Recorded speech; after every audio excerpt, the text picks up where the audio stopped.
Hello, good evening, good morning, o saan man kayo ngayon.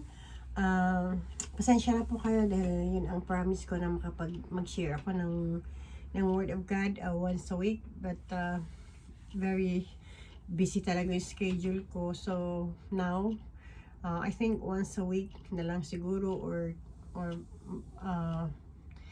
twice a week, bahala na. But I'm trying my best no na makapag-share sa inyo, and of course magkaroon tayo ng reminding, no, always reminding naman itong at akin sinishare na paalala lang sa ating mga Kristiyano, no, because even though uh, uh, naging matatag na pag minsan hindi natin nakokontrol ang ating sarili, so always everyday talaga na magkaroon tayo ng uh, uh,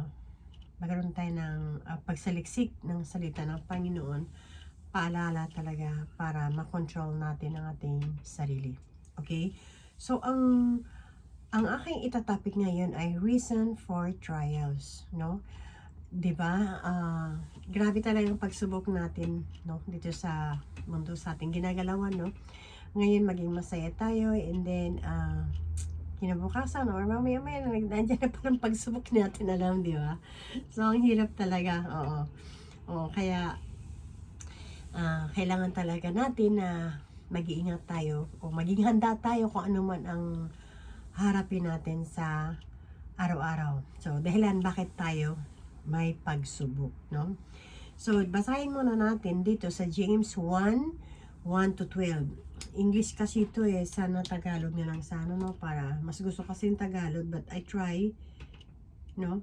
Okay, James 1. James, a servant of God and of the Lord Jesus Christ, to the 12 tribes scattered among the nations.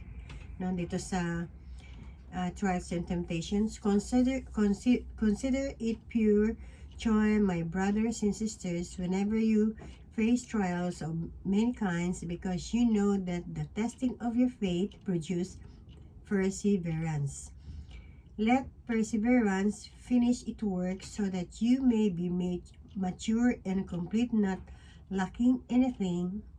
5. If any of the lacks wisdom, you should ask God, who gives generously to all without finding fault, and it will be given to you. 6.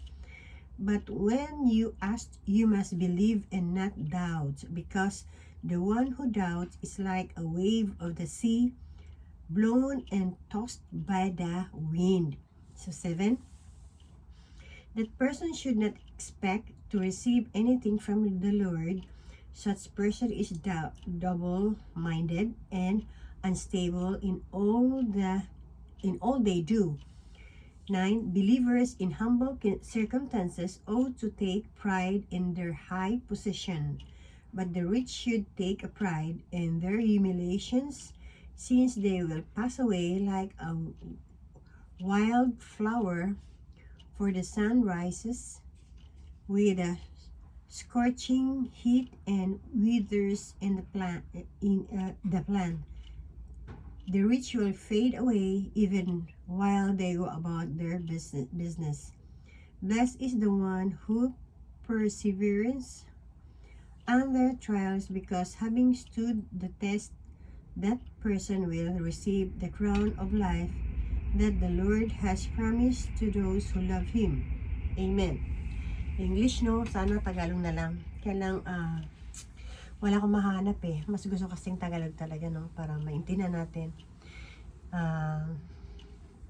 So, one of the best of the Christian's growth and maturity is trouble, no? So, kung tayo mga Kristiyano talaga, ay kailangan talaga nating maging matured. Habang nag-grow tayo, bilang tayo isang Kristiyano, ay marami talaga mga trouble na dumarating. Habang palago tayo, maraming mga trials, no? Kung saan yung kahinaan natin ay doon talaga tayo tinetesting, no? Para mag-mature tayo. yan ay hindi talaga mawawala as a Christian's life. Yan ang kakambal yan ng tao, no? Christians ka ba o Kristiyano ka ba? Ang kakambal talaga ng tao ay andyan talaga yung mga pagsubok araw-araw, no? Kusang dumadating yan, di natin inaasahan yan. Kaya, kung wala tayong Lord, no? Hindi tayo naniniwala sa Panginoon. They knows, we knows, ganon, no? Na, andyan yung may Diyos, pero hindi naniniwala, no? Hindi na control yung mga pagsubok na dumadating, no? Halimbawa, ayun na, naglalasing na, or may iba dyan, di ba? Nagpapakamatay na, or nagiging magulo na ang buhay, no? Pero if tayo ay Kristiyano at meron talaga tayong believe, no? Faith na ang Panginoon talaga ang kikilos sa lahat, andun yung kapayapaan, no? Dahan nagiging Japanese English tuloy, no? Andun yung little by little, no? Ano yun, nagiging matatag tayo, no? Kapit lang, no? Sa ating Panginoon, no? So, kaya kailangan talaga nating tatagan ating sarili through faith sa pamagitan ng pagpapanampalataya sa Panginoon. So, kailangan talaga na maniwala tayo na ang ating Diyos ay buhay. Okay? So, ang pagsubok ay hindi lamang ito ay magiging matatag tayo. No? Hindi lang ang pagsubok, hindi lang talaga ito na maging matatag tayo, kundi sa ating pananampalataya rin, no? Kundi para ma-develop ang ating character, no? Diba? Kasi, bakit ganun ang nangyari yun? Siyempre, pag yung mga pagsubok doon, ma-develop yung ating character, hindi na tayo palaaway, no? Marunong tayo mag-control sa ating sarili. Hindi na tayo, pinababayaan na lang natin, no? Control na lang, tahimik na lang, no? Yun, na-develop yung ating character. Yan ang ibig sabihin nito, no? Sinulat din ito ni James, no? Sinulat ni James that God is trying to produce in us the kind of faith that overcomes the trying of your faith works. Yun ang sabi ni James din, no? So, napakaganda talagang sinabi ni James, no? Patient is enduring faith with staying power, no? Ang sabi niya nito, magala kayo kapag kayo dumadanas ng iba-ibang pagsubok sapagkat alam nyo na magiging matatag inyong pananampalataya. Siguro ba yan? Magagalak ba tayo, mga kapatid? Pag dumating ang ating pagsubok, ay, thank you, hallelujah, thank you, Lord. Ganun, siguro ba tayo? O minsan lang, ang iba rin. Pwede yon, pwede. Ang iba naman ay,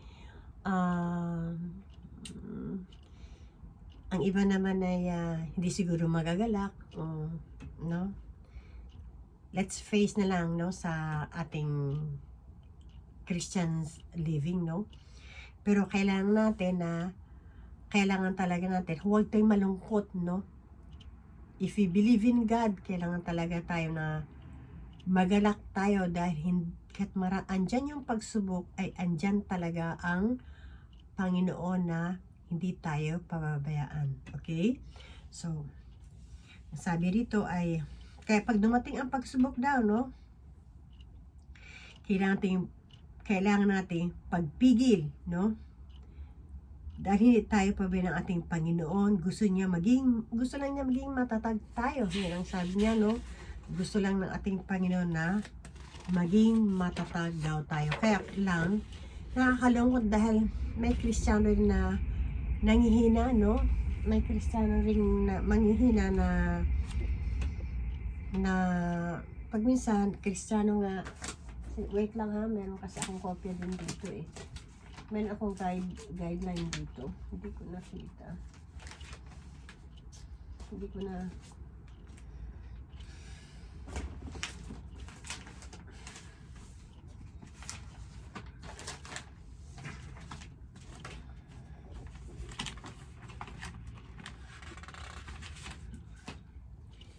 So, hindi ko na, saan kayo yung,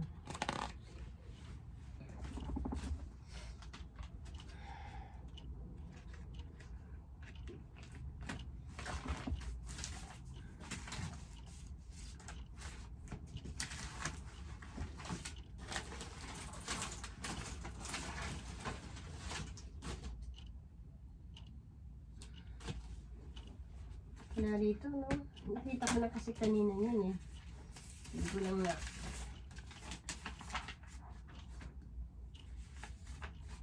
pasensya na. Anyway, nandun naman yun sa okay, andyan na kasi yung guideline ko. Hindi ko lang na-misplace ko lang siguro yun. Anyway, andito naman yung salat na binasa natin sa James 1, James 1 to 1 to 12. Andito naman yung aking in-explain sa inyo, no? So, ang sabi rito na kailang nakakalangkot, no? Dahil many Christians ang nanghihina, no? Pag dumating yung temptations and trials, ando na yung nanghina na yung mga ibang Kristiyano. Ang iba nagbabackslide, ang iba naman ay tumatalikod na kagad sa Panginoon, no? Backslide ngayon, no? Minsan ay nagagalit sila sa Panginoon, no? Biniblame nila ang Panginoon, nanghihina sila. Yun ang nakakalungkot. So, gusto ng Panginoon na He want us to understand that trials in Christians, yun ang sabi ng Panginoon, no? He wants us to understand that trials in Christians' life are not unique, no? There are for every Christians. Kaya kung may pagsubok man tayo ngayon, we should realize that God is not picking on you, no? Hindi sinasabi ng Panginoon na, ay, ikaw, Kristiyano ka, diyan ka lang ha, hindi kita bibigyan ng pagsubok, ikaw, ganun lang. Hindi siya nagpipik. Talagang tayo mga Kristiyano, meron talaga mga pagsubok. Kaya huwag tayo ma-discourage because He has a purpose. Basa natin dito sa 1 Corinthians 10:13. Ano kaya ang purpose ng Panginoon? Bakit tayo binigyan ng pagsubok, no? Wala kasi akong kan dito. 1 Corinthians, okay. 1 Corinthians 10:13.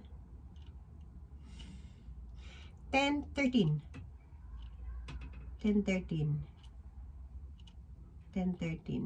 Okay.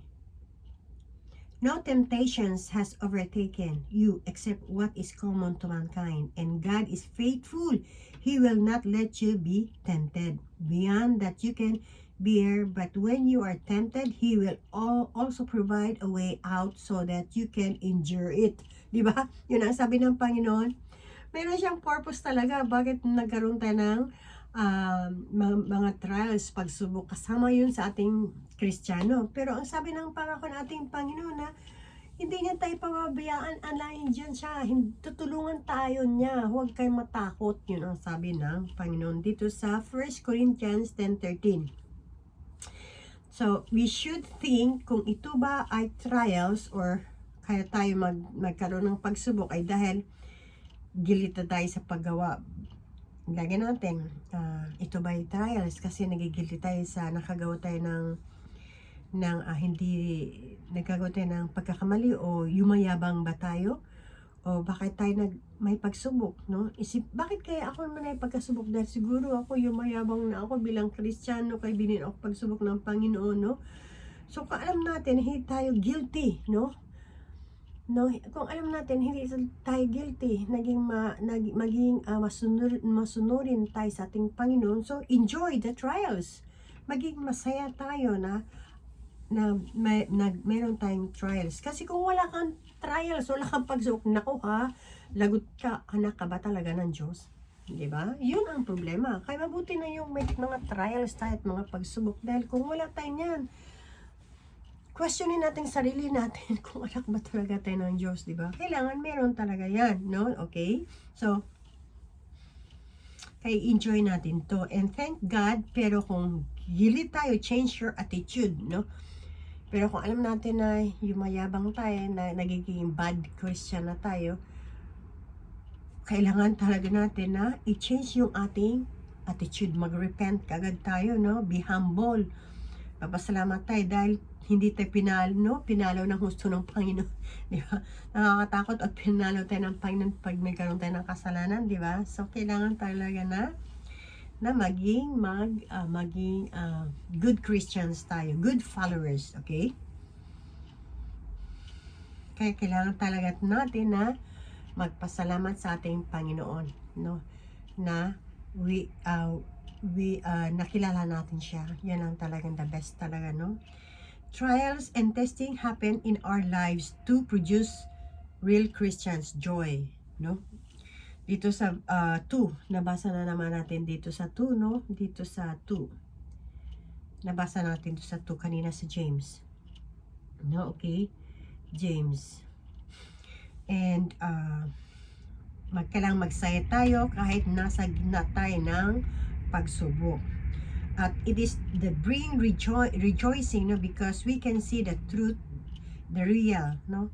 Kailangan maging masaya tayo dahil yun talagang real talaga, no, na we are God's children. Masaya natin dito sa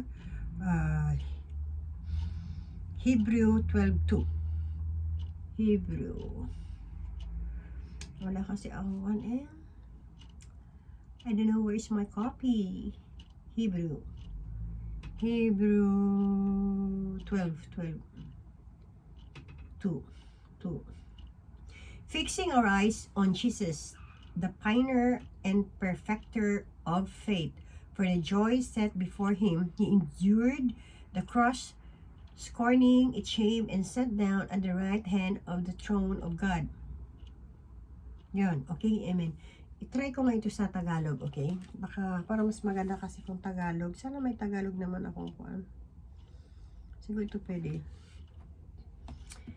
Okay, mamaya na lang.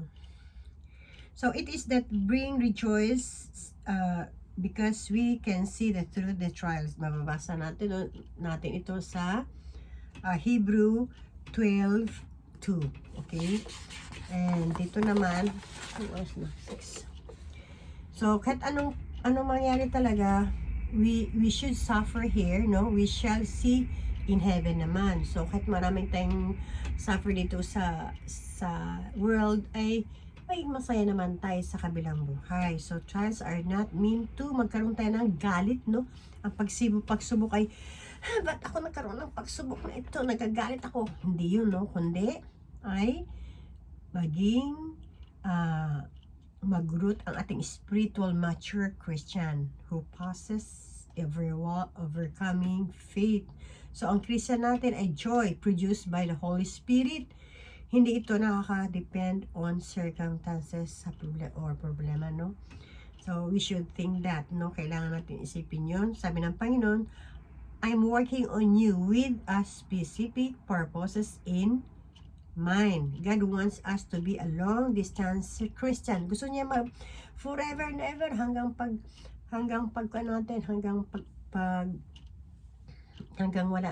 nandun tayo sa kabilang buhay ay gusto talaga ng Kristiyano forever talaga tayo maging Kristiyano with walang give up, hindi tayo pwedeng mag-quit, no? Kailangan patuloy tayo mamanampalataya sa Panginoon. Kaya tinuturoan tayo na kung paano natin malampasan ang pain, naramdaman natin ito, kaya kailangan na magkaroon tayo ng faith sa ating Panginoon. Hindi tayo pwedeng maging mapagod, no? Mapagod as a Christian's life, okay? Ito pala hinahanap ko. Nandito na pala siya. So, trials and testing happen in your life to mature you as a Christian. So, trial produce patience. Kanina sinabi ko rin sa inyo. And perfect, entire means mature, complete. Kailangan magmamature tayo. Wanting nothing mean lacking in nothing. We cannot be mature and complete Christian until we learn to endure trials, no? Hindi talaga tayo magiging mag-grow, no? Hindi tayo magiging mature Christian kung hindi tayo makaranas ng mga pagsubok na dumadating sa atin, no? Without complaining, hindi tayo pwedeng magreklamo kasi yun ang Christian's life, no? A spiritually mature Christian has learned to lean totally talaga, no? Christ for strength, sa kalakasan, no? Babasa na ito sa 1 Peter 5:7. So, if a baby Christian, a baby for very long, we know there is something wrong, di ba? Kung tayo ay Kristiyano, kasi ganito kasi yun depende kasi yung matagal ko na rin, ulit ko na rin itong nila-lecture, no? Parang ako silang plaka, di ba? Ang Kristiyano ay merong warm, meron namang mainit sa Panginoon, meron namang katamtaman lang, ganun. So, kung ikaw ay baby Christian pa rin, pagdating mo sa, ano bang baby Christian? Pupunta lang ng church. Pagdating naman sa church, nakikinig sa mga chismis, bye-bye, tapos, sumasama na rin sa sanlibutan. Halimbawa, party, hindi natin alam, baka naninigaril pa, umiinom pa, but they proud they're a Christian. Hindi nila alam, hindi alam kung ano talaga ang tunay na Kristiyano. Yan yung baby Christian. I think so, no? Pero namang, hilaw warm, ganun din. So, depende kasi yun sa level eh. So, depende kasi yung ating, you and God lang kasi. Ako, I cannot, hindi ko ma-explain yan. Kasi, even though, maraming Kristiyano na pumunta naman sa church, they think that okay na, pero di nila alam na pumunta pala sila sa church dahil nalulungkot lang para magkaroon na sila ng fellowship. Hindi nila naisip na after that, madali palang magalit, madali andyan na yung chismis, madaling masuya, parang ganun. So we should think ourselves na ipag-pray din natin ating sarili. No? So, kasi iba-iba namang klaseng Kristiyano, di ba? But yun lang ang reminding us na kailangan talaga nating matuto sa salita ng Panginoon, gawin natin, follow His cross. Sinabi ko nga noon na magkasala man tayo ay mag-repent kagad tayo, because God is faithful, mabait siya, marunong siya magpatawad. Pero huwag naman natin abusuhin yun, no? Alam na natin kasalanan yun, gagawin ulit natin, tapos pahingi naman palit-balik naman, hingi naman ng tawad. Ay naman ang Panginoon yun, di ba? So, kailangan sa puso mo talaga yun, no? So, some believers are babies in Christian have been for years. No, maraming ilang taon na baby Christian pa rin. Ay, nako, di ba? So, that is not God's plan. Ay ng Panginoon ng gano'n, no? God's will. But let patient have her perfect work means we must be willing to allow God to mature. Mag-mature tayo, no? Basahin natin ang Biblia, ang ayaw ng Panginoon, no? Ang ayaw ng Panginoon. Basahin natin yun at gawin natin yun. Magmamature talaga tayo, no? But let patient have her perfect works means we must be willing to allow God to mature. Allow natin yung, ay Lord, mamaya na lang Lord kasi gagala mo na ako. Saka na ako mag-church, ha? Di ba? Ay, hindi. Kailangan punta ka ng church, kailangan punta ka ng Bible study. Ay, 1 week na nga lang, 1 week lang, 1 day lang sa akin, Sunday lang. Pero pinapasok niyo pa sa work, di ba? Wednesday na Wednesday, prayer meeting, nag-overtime, di ba? First, tapos sinasabi, mahal ko ang Panginoon. God first. God first ba yun? Marami ako na rin mga krisanong God first. Pero ayun, no? Nauna yung trabaho, di ba? So, totally, sana yung faith, sana yung bahala na si Lord. Siya naman ang magbibigay sa atin ng food, di ba? Kung yun ang ating inisip, no? What is God trying to teach us? Ano kayang gustong i-teach ng ating Panginoon sa atin, no? Okay, basahin natin dito sa James 1:7. James 1:7. Meron na akong Tagalog dito. James.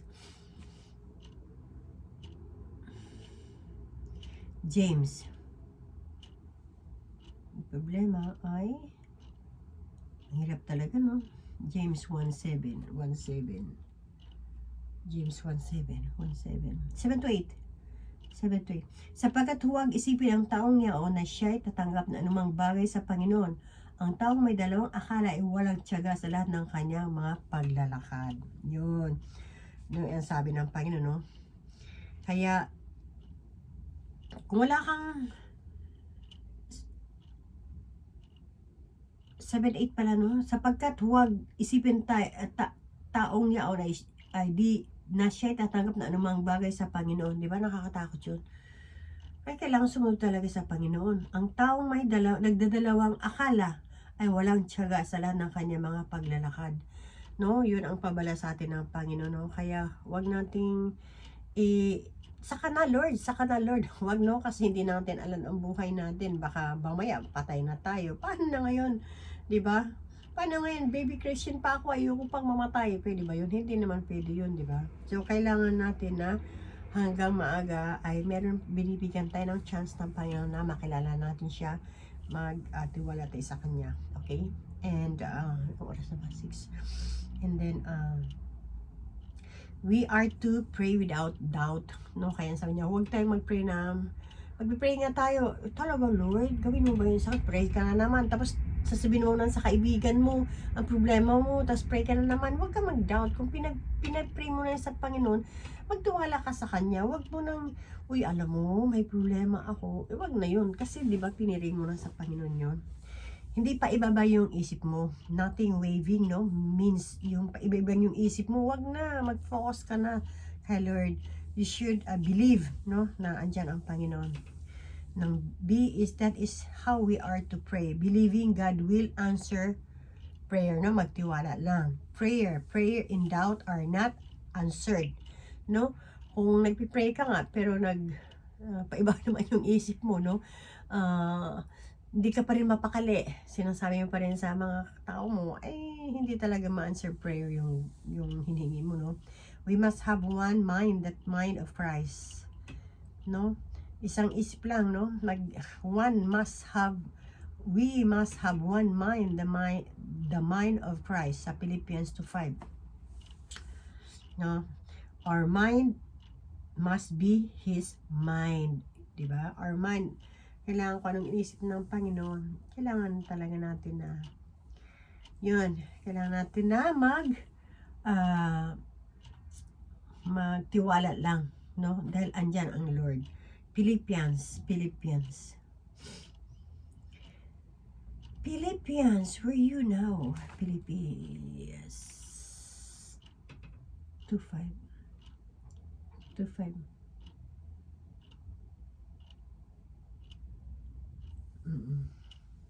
Ito, sabi rito, magkaroon kayo na sa inyong pag-isip na ito'y kay Kristo Jesus di naman, sabi niya, no? So dito naman sa what would Jesus think about these trials?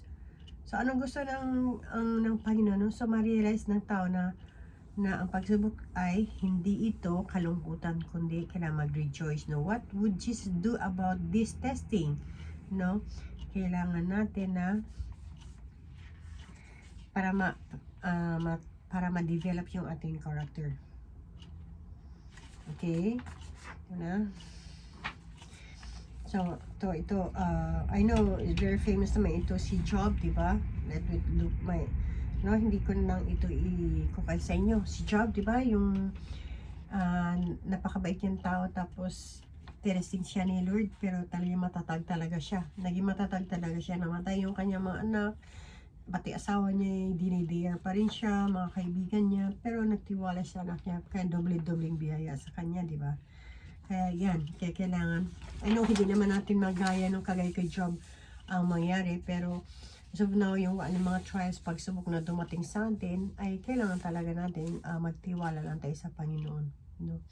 Huwag tayong paiba ang isip, no? Okay? Siya ito.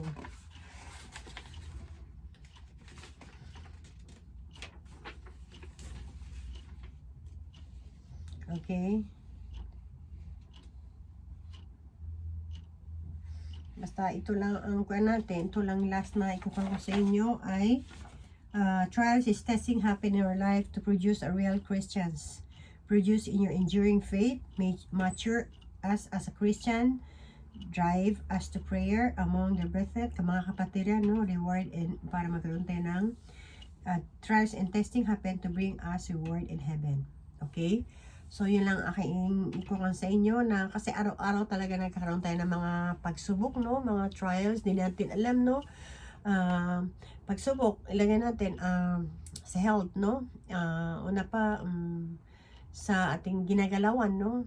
Expenses, mga ganon, marami, mga sakit, ganon, problems, everything, no? But, andyan si Lord, if you believe in God, andyan siya na hindi na tayo pinabayaan talaga.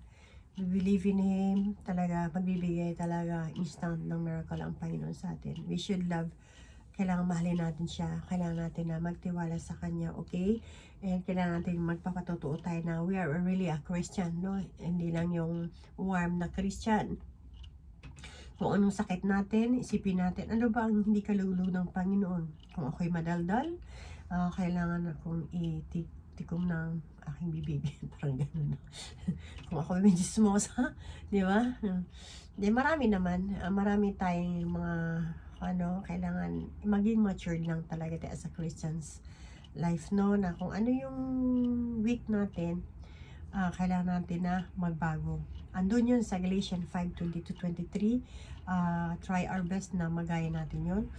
So that lumabas yung fruit of the Holy Spirit, yung prutas, no? Yung Holy Spirit, no, na makikita sa atin na, oh, siya talaga Kristiyano, bakit siya naging ganyan noon? Noon hindi naman siya ganyan, but ngayon, ibang-iba na siya talaga, di ba? Kasi ano na yun, ang Galatians 5:22-23 ay nananahan na sa atin, okay? Yun lang muna ang aking itatakil ngayon, and then next week, I try my best na anong mas magandang itatakil ko ngayon, no? Maraming salamat, pasensya na kayo dahil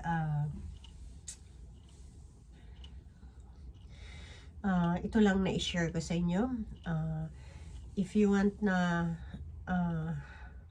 makinig pa kayo, may update kayo, mag-subscribe naman kayo, mag-like naman kayo para alam ko naman na gusto niyo yung topic na ito, okay? By the way, I'm a pastor's wife at meron kaming church na inatinan before. Now, yung isang church ay medyo lumipat kami sa ibang church for help, no? And then right now ganun pa rin, tumutulong ko kami sa isang church na medyo tagilid, sabi ko parang ganun. And then now of course cell group yun, mga friends ko yun. Now, ito, after, yun, katatapos lang mag-work, nag-upload lang ako. No, yes. Yun lang po. At maraming salamat. Maraming salamat sa lahat. Okay, let's pray. Lord, thank you very much for everything, Jesus. Maraming salamat sa araw-araw na aming ginagalaw namin sa aming pamumuhay, Panginoon. Always protect us, Lord God. Bless us, O Jesus. Lord, help us, God, Father, na maging like you, Jesus. Lord, thank you very much for everything talaga, Lord, that itong ang share ko po, Lord God, ay hopefully, Lord Jesus, na magkaroon ito ng aral sa bawat isa sa amin, oh Lord God. Lord, thank you very much, Lord. I love you, God. We love you, God. In Jesus' name I pray. Amen. Okay, see you, my friends, brother and sisters. See you. Bye. God bless.